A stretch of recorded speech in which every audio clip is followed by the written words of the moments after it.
Magandang araw sa lahat. Samahan nyo naman ako. Ngayon, magluluto tayo ng beef paris. Bali, mayroon tayong order na goods for 10 person.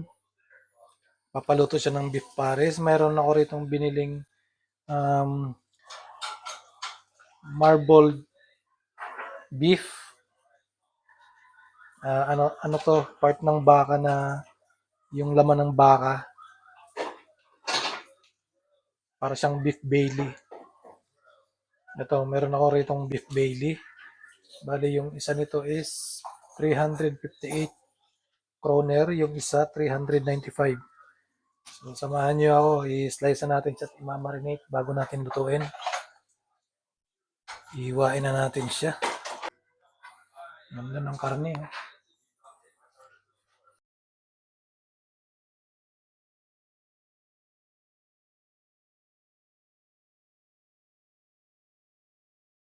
Ito na, tapos na nating hiwain. Hugasan muna natin yung ating karne para siguradong malinis ang kanilang kakainin. Sisimulan na natin yung marination ng ating beef mami. Meron pala ako rito bawang.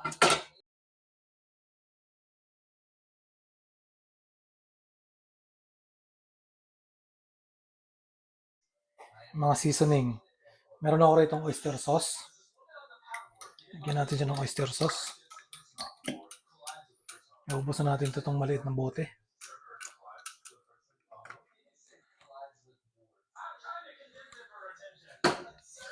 Lalagay ko ngayon ng soy sauce.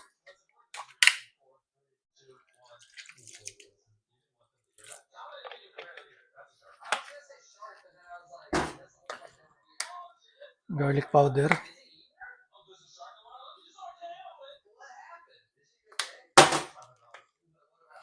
Asin.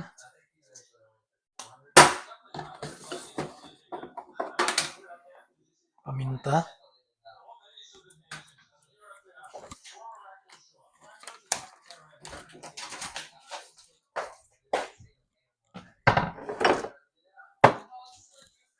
At para mas lalong sumarap, mayroon ako rito Worcestershire sauce. Ayan. Lagyan na natin siya.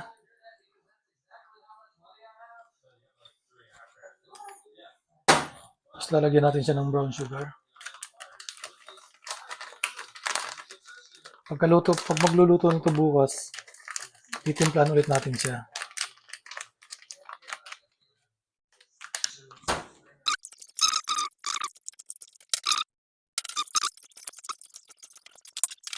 Ilipat ko lang siya rito sa isang tupperware na may takip.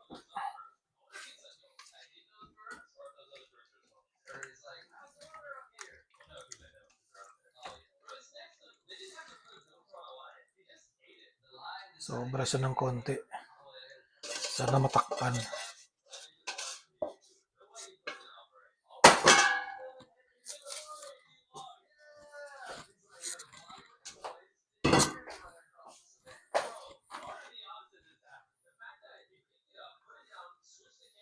Yan, saktong-sakto.